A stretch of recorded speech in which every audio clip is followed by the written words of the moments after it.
আমাদের সাথে যোগ দিচ্ছেন লোকশিল্প গবেষক সুবল বিশ্বাস। আপনাকে স্বাগত জানাচ্ছি। যে জিনিসটি জানতে চাই, বেশ সমস্যার কথা বলা হচ্ছে, সমাধানের পথগুলো এই মুহূর্তে কি করা উচিত? বেতশিল্পের উন্নয়নে আর কি কি পদক্ষেপ নেওয়া উচিত?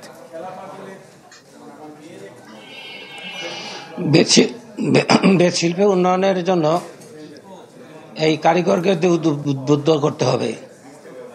উদ্বুদ্ধ না করলে আর বেতশিল্পের যে সহজ শর্তে ঋণ দেওয়া সরকারিভাবে এবং তাদের পণ্য পরিবহন এবং তাদের গুণগত মানের কিছু পরিবর্তন করতে হবে।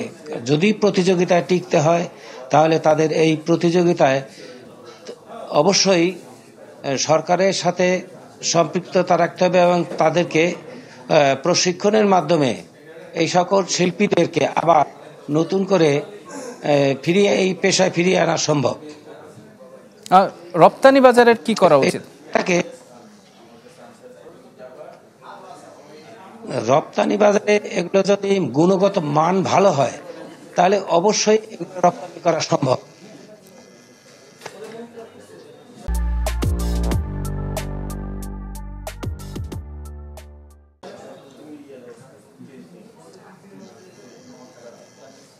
বেতশিল্পে যে ধরনের উন্নয়ন দেখতে পাচ্ছি বা করা উচিত ছিল, জিআই পণ্য হিসেবে স্বীকৃতি থেকে শুরু করে সবকিছুতে, আপনারা যারা কাজ করছেন তারা কি ধরনের ভূমিকা এই মুহূর্তে রাখা উচিত বলে মনে করছেন?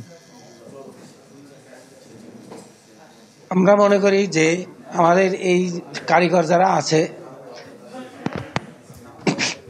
অনেকেই এই বেতশিল্প যে কাঁচামাল সেগুলি আনতে হয় বান্দরবন এবং পাহাড়ি অঞ্চল থেকে।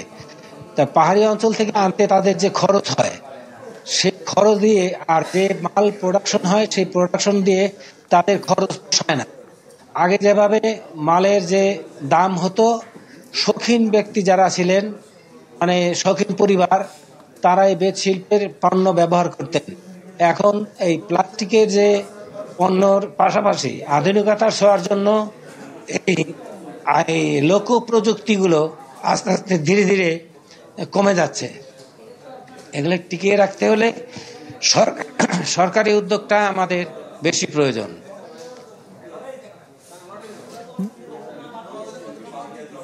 সুবল বিশ্বাস, আপনাকে ধন্যবাদ আমাদের সাথে যোগ দেওয়ার জন্য। দর্শক, লোকশিল্প গবেষক সুবল বিশ্বাস আমাদের সাথে যুক্ত হয়েছিলেন এবং জানাচ্ছিলেন বাঁশ ও বেতের কারিগরি যে শিল্পের উন্নয়ন সে বিষয়ে।